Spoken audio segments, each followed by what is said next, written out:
What's up, duelists? Today, I've got a very special video for you guys. I'm joined by a very special guest, Lee Park. What's up, Lee? How are you doing today? What's going on, man? I'm doing great. Thanks for the opportunity, Keegan. Yeah, of course. You guys over at Card Addiction have been running these really massive Edison tournaments. This one was a PlayStation 5 tournament this last weekend. I believe you had over 60 players. Correct me if I'm wrong. Yeah, 62 to be exact, actually. A couple people couldn't make it for emergency reasons, but Of we got course. that handled. Of course, of course. If you guys want to watch like the tournament footage from this, I believe you guys streamed it over at twitch.tv forward slash Totagon Plays. Is that correct? That's perfect. Yeah, He's our resident streamer. He also streams the weekly tournaments on Tuesdays and Thursdays. yeah, of course. A lot of good Edison content from Totagon Plays. I'll leave a link to that in the comments below. So if you guys want to check that, you can find the specific link if you want to know how to spell it and stuff. We got the top 8 deck lists here for you guys. They're really sick from this week. Very excited to share some of these with you. Do you want to tell me a little bit about this 8th place list, Lee? Yeah, of course. This is Luis Ballesteros. He played Diva Hero. He's a really good friend of Oscar Rano's. So, if for those of you who are familiar with Diva Hero, this is basically his list, but I believe he added a Tragodia to make it to 41. Nice. It's a really trap heavy list. Yeah, the list looks really solid. The deep prison's the bottomless. He's got a lot of defense for sure, but he's also got all the like standard payoffs like mind control, brain control, that kind of stuff. And 2 snowman in the main. Do you think that's good against like the popular hero beat decks that are everywhere now? Yeah, that's what they were aiming to beat was the Diva Hero. Oh, yeah, the Diva Hero beats and the regular beats, because that's what happened at the Ribbit that we hosted. Like there was so many Diva Heroes there, or Diva Yeah, Hero beats. yeah. There was a lot of Diva hero beat, so having the snowman in the main is like it's a good meta call. The sideboard looks really tight too. Like just pretty much all good stuff. No vanities fiend. Have you played this deck before much, Lee, or not really? No, not really, actually. When I play it, I usually play Vanity's Fiend instead of Dyna, but looks like he opted for Dyna. It's a little bit faster. Makes sense. Good stuff. Congratulations to this. You said this is Luis, right? Luis's deck. Correct. Yeah. Congratulations to Luis on top 8 finish. Moving on, 7th place. You want to tell me a little bit about this madman who invented this deck? This is one of the sickest decks. He's a local Yu-Gi-Oh player as well. He regularly plays at Table One Gaming. His name is Jonathan Arelevo, and he made this sick Diva Evil Hero deck. Um, yeah, This is fire. He's got so not only has he got the evil hero stuff, right, the dark callings, but he's also got like Dimension Wall, Magic Cylinder, Lava Golem, and Marshmallow. So he can burn people out as well. That's pretty crazy. I don't think I've ever seen a combination of burn and evil hero. Have you seen that before? never. When I saw his deck list post Top Cut, because he was at the top tables the whole tournament, and I was like, "Whoa, this guy mains Lava Golem. Like he's just trying to kill you." Yeah, outright. This is so crazy. I'm And he surprised. mains both sweepers, Trinade and Heavy too. Yeah, just to guarantee that damage in. Lava Golem is actually a really interesting card in these types of decks that after you summon Stratos, you don't really need your normal summon. Lava Golem plus compulsory can become like a build your own one card, like it's like build your own treacherous trap hole, if that makes sense. Definitely, he plays the two compulses to get that more consistently. Yeah, as well as the brain control to take the lava golem. That's really cool. And then on top of that, there's some unique synergies with this. If you summon lava golem and you have guardian in play, you can use the guardian to negate the lava golem burn. And so, Oh man, that's crazy. I didn't even take that in consideration. yeah, there's a lot of cool stuff. Or you can special lava golem, then special cyber dragon from your hand, and then brain control the lava golem or compulsory it, and then you have a 2100 and they have nothing. That's pretty cool. There's a lot of cool ways you could abuse this deck. This looks really fun. I'm definitely excited to try this out. You said this was Yeah, in Jonathan's deck Top list? Cut, yeah, Jonathan Arelevo. In Top Cut, I recall he always had to explain what Guardian did. It was like it's Doomcow, but optional. This card is insane. Have you ever played Yeah, with it before? It's really good. I Like played against it a handful of times. it's actually a modern playable card. There's this deck, well, maybe not right now modern, but there was this deck not too long ago called Adamanticators. Do you know Adamanticators? Yeah, yeah, that was during the pandemic actually that we got like pretty hype. Yeah, yeah. And what they do is they special summon rock monsters, and this was one of the best rock monsters you could summon because it's just an Omni Negate, and it stopped like hand traps and stuff. And Omni Negates in Edison format are just as good, if not better, than in modern format. So that's pretty cool. Definitely, definitely. Really, really cool list. Shout outs to Jonathan. All right, sixth place, sixth place. We got to get into sixth place because this is the one I know a lot about. Right. Of course. Many in the Edison community say this is the best deck. This is once again Tommy Dang. He top aided the first card addiction PS5 tournament. He ran it back. He's still on the same technology with the DZ designators in the side deck, but this time he brought main deck soul release. Yes, Strong yes. player, best deck. Very, very strong player. He has put up a lot of consistent results. He plays a lot of crazy tech, but it seems to work out for him. I'm really proud of this guy. He's pretty active in the discords and stuff, and I think he's just a solid player. He has a good understanding of the deck too, which is really cool. This list is crazy. He has a lot of stuff that I don't personally play. Like I'm a big fan of Kaiku the Ghost Destroyer, and I don't play Soul Release, and I don't play Legacy, and I play Compulsory. But like his configuration, it seems like Soul Release and Legacy seem to work out a little bit better than like Kaiku and Compulsory. So that's pretty sick. Yeah. For some of the spectators were telling me that he kept getting plus ones off the legacies. Like it's pretty crazy. Yeah, Legacy is really good in this deck too because normally like let's say you're playing Black Wings or whatever, you set Legacy and when your opponent like heavy storms you, even though you get the plus one, you still lose all your defense. But in fairies, if you summon Legacy or heavy storms you and you Legacy, you still have your defense in Herald and Honest and Gores. So like even when you get the plus one, and sometimes it even finds you your defense too, which is it's super good in this deck specifically because of the hand traps. Yeah, really solid stuff from Tommy. He's kind of your like local fairy player, isn't he? At this point. Yeah, definitely. Two PS5 card addiction PS5 tops. He's for sure the best fairy player we got. Yeah, he's really strong for sure. Okay, okay, solid stuff. Congratulations to Tommy. Oh, he does have the compulsory on the side. I lied. I didn't even notice that. Oh, one interesting thing too is he's not playing Solemn Judgment, which is something that I've been back and forth on, but looks like he Damn, I didn't even just notice that either. yeah, he just said I'm over it. It costs too much life points. You can't crash your recruiters. You can't take damage. So no, it makes sense. All right, next list. Fifth place. Fifth place. Fifth place, Banger. Vayu we got Turbo. Diego Arelivo, and yeah, he's playing Value Turbo. He's actually the cousin of the evil hero player, Jonathan. I was just about to Um, ask if they were related because I know you have a lot of like powerful duos in the area, like some brothers and some people who show up and they're like both really strong because they can test against each other, right? yeah, strong playtest groups produce like great results, man. Facts, especially when you have family in the game, dude. Yeah, he's a regular at table one, so that was a little disappointing on our end for card addiction, but yeah. Do you have like a rivalry with Table One there? Yeah, relatively. They started coming out to our locals within the last 3 or 4 months.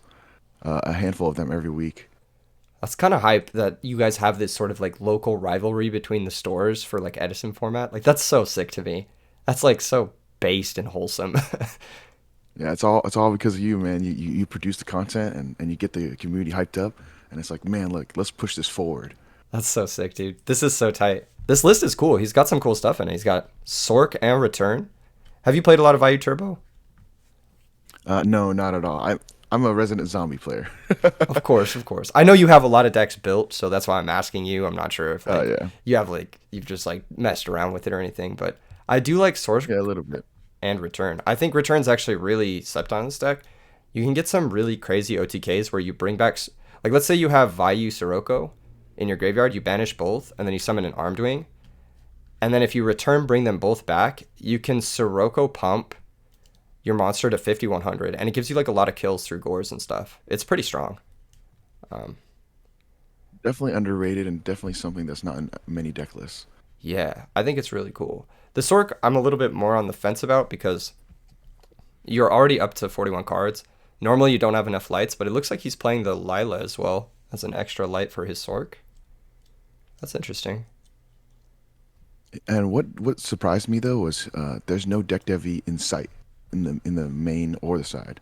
Yeah, yeah. A lot of players actually. So I noticed from Nats. I don't know if you looked at the Nats lists, but Matt K, the first place list from Nats, was only on one deck devastation virus, and that's because Fairy and Quickdraw are so uncommon nowadays that deck devastation virus is it's pretty narrow actually, which is weird to say because that card's insane, right? But it only hits like two very obscure matchups. And so it doesn't surprise me to see players just saying, I won't face those decks. Like those matchups aren't real. I could totally see that. Definitely. Yeah, good stuff. Congrats to sorry, remind me the name again. Diego. Diego, of course. Cousins, right? That's so sick, Yeah, man. cousins. Yeah, Yeah, insane. shout out to playing with your cousins, bro. That's the best feeling in the world. All right, next list, fourth place, the real Spice. We're getting into some cool stuff here. Yeah. This is Aaron Cortez, and he won the first Table One Gaming PS5 tournament almost a year ago with Gravekeeper, and he came back because he heard there was another PS5 on the line. Great technical player, great decklist builder. Just checking this out is already pretty crazy. Yeah, his innovation here is remarkable. I'm seeing some really cool techs. Card Trooper is actually a tech that Dale Bolito had in the very first Diva Hero list that we had ever looked at in Edison format. And he said it was one of the best cards in the deck, so it's cool to see it back alongside this Fishborg Blaster and the Treeborn Frog like technology. That is so cool. That is really, really cool. What do you think of Fishborg Blaster in this deck? It's really cool whenever you have like a malicious in hand and you want to make a push. You basically always have a discard outlet with Fishborg, and it was something that I was definitely looking to consider testing in our group later. Yeah, it's really interesting. He's not even really using it as a synchro monster because the only thing it can synchro with is Mermaid Archer. So like the only thing you can ever really make with this is a level 4. I guess you could synchro with Bryonic too, but it's more so just to have a discard outlet to get Malicious out of your hand that you can send off Future Fusion or Foolish Burial. That's really cool. Yeah. Dang, awesome stuff. Because a lot of times, like when you're playing these types of decks, you'll draw a Malicious and you'll be like, darn. And then you'll have Future Fusion. You'll be like, what do I do? But with this, you could go, Future Fusion, send Fishborg, send Evil Guy, and then normal Diva, pitch the Malicious, bring out Fishborg, and then like actually OTK someone. That is really cool. Also, like, wait. Now that I'm processing this, if you go Future Fusion, send Evil Guy Fishborg, normal Diva, special Archer, pitch Malicious, special Fishborg, that's the Armory Arm Colossal OTK. Whoa. Insane. That is really insane. Making another Armory Colossal setup from just Future Fusion, Mali, Diva in hand, that's really, really cool. Wow. Good stuff. Good stuff. Congratulations. He does have the deck More W. from this guy, man. I know, me too. He heard there was a PS5 turning. He's like, I got one for the bedroom. I need one for the living room, bro. That's so hype. Fourth place is really good. I mean, that's an impressive showing for getting first and then fourth. Solid stuff. All right, third place, moving up. Diva Hero beat. So even with everybody on those like snowmans and stuff, it looks like this deck is still shooting for the top. Yeah, definitely. This is third place, Jose Rubalcava. Yep, Diva Hero beat. Almost looks like the classic James Arc list.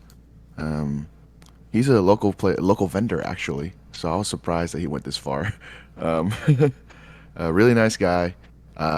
Didn't really know that he played much Yu-Gi-Oh, but third place is a real showing. Yeah, this is legit. He's got one really cool tech here. He's cut the Phoenix Wings, and he is playing one compulsory evacuation device and one DD Warrior Lady in the main. I actually think that that's a great choice right now. Compulsory is really good against the popular Blackwing and Value decks, and so is DD Warrior Lady. So I think that that's like a really great decision to change that over the Phoenix Wings. Really cool stuff. Do you have anything you want to add to this list? Is there anything we could really even say about it, honestly? I feel like there's much more people who are better well equipped to talk about this than I am. Yeah, same. Honestly, same. But I yeah, don't know much. Diva Hero is Diva Hero, right? I mean, Diva Hero beat. Yeah, it's Diva Hero beat. You summon alias, you spark people, you get third place. Pretty good stuff. Congratulations to That's Jose. definitely my mentality on that. Yeah, good stuff. Good stuff. Second place, getting into the real juicy. Oh my goodness, dude, this is crazy. Yeah, this is definitely one of my favorite players at the local. If you're in the SoCal scene back in the early 2000s, Adrian Gallardo was a guy at every local. We ran into him at the poker tables, and we're like, "Yo, we're playing old retro Yu-Gi-Oh! Like, come through." And he's been coming to the local for about a month with this brew, and for him to go all the way to second place with this, incredible. So happy for him. The whole local was rooting for him. Like, so happy to have someone from back in the day come back 20 years later, like having a great time. That's so sick. This list is insane. It looks a lot like the list that actually won the European Nationals. Have you seen that list? The Vayu Norlaris list from Yeah, Europe? lithium's for channel. Yeah, Yeah. So this is really interesting because he's seemingly made it a lot more consistent. I believe that list on that channel was like 45 cards or something ridiculous. But this is all the way down to 41, which is obviously much more preferred if you want to have a more consistent deck. He's got some crazy stuff in this deck, but it looks so tight. It looks so clean. There's nothing I can really say about this that I'm like that I want to complain about. It all looks like all of these cards serve a purpose. Was there anything about this deck? Because you watched it being played, right? Was there anything about this deck yeah. you noticed that was like really cool or something that you wanted to point out about it? Not necessarily if about the deck specifically. I would say about Adrian the pilot. Like, he really had a good feel of when to put the gas down or when not to.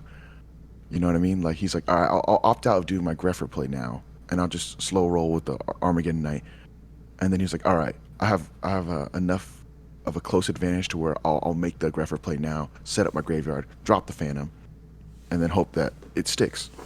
Yeah. We did ask him why he didn't go straight for the, you know, 3 solar recharge, like larger Light Swarm package, and he was like, exactly what you said. He's like, I want a more consistent deck list. I don't want to rely on the mills. I prefer the trade in, and it was too large of a deck, and this is the brew that he ended up going with. No, this looks absolutely amazing. You have Gold Sark, which normally is kind of a slow card, but when you resolve Norlaris, it's kind of a combo there because you have that card banished, and then in another turn, you go ahead and you get to draw 2 cards, where your opponent is put to 0 and you're getting like more cards than them. It's just, and not only that, but you're getting the best card in your deck, which is usually the Dark Creator. That makes perfect sense.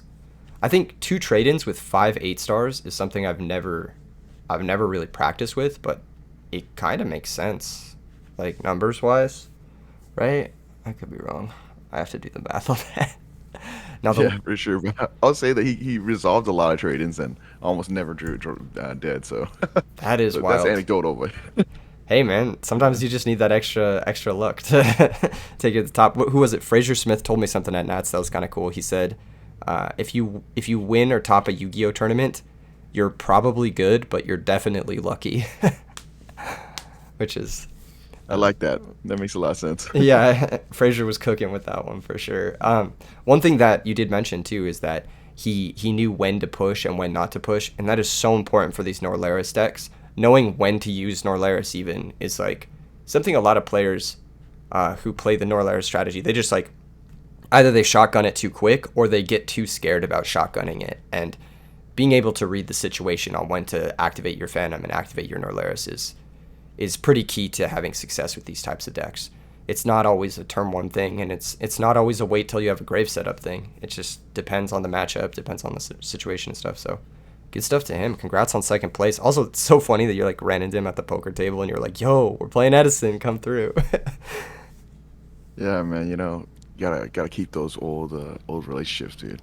Dude, You yeah. never know what would happen. Seriously, that's so hype. And then last but definitely not least, we have first place, Hero Frog. Yeah, this is a Jasur Elmir. He's a regular at table 1, and he also topped the Collectible Exchange PS5 tournament. Where Oscar Ruano won. Was that the first one, or was that was Not the much to say. one the same That was the weekend? one that, yeah, the same weekend as the Arbet. Okay, cool. Yeah, Jasur actually lost in Top Cut to Raug only, like the Oh best yeah, frog player. Like, yeah, I remember that. I actually watched that match. That match was crazy. Good stuff. Yeah. So this list is nuts. You were saying something about him as a player? Oh, that he's a regular table one. He's really good, and he only lost to Rog. That's basically all I know about him. Oh, sick. Yeah, no, this list looks clean. He's Yeah, got but the amazing player for sure. for sure. I mean, to win a tournament this big, like you have to be good. Like I feel like you have to be good. I know we were just saying that like you're probably good, but let's be real. If you're winning an Edison tournament with 60 plus players, you're a good player. Like that's just the way it goes. Um, yeah, Mobius in here, the Dasher. I'm not even sure why Dasher's in this deck, but it's kind of hype. How does this card work? S- So he did a crazy play in the finals. Sorry, this is gonna be a spoiler, but he got Norlaris turn one. He had a Dasher in the graveyard. He top decked an Ocean, special summoned it in the draw phase, triggered the Ocean's effect in the standby phase to add the Stratos back to his hand. That's insane. That's so Yeah. crazy. Versus Norlair. Oh my god, Yeah, dude. versus Norlaris. That's an anime moment. That's so nuts. What the hell? After So that, I was also skeptical on the Dasher until I was like, what did we just witness? dude, there's no way he's ever cutting Dasher from his deck ever again after that. That's so nuts.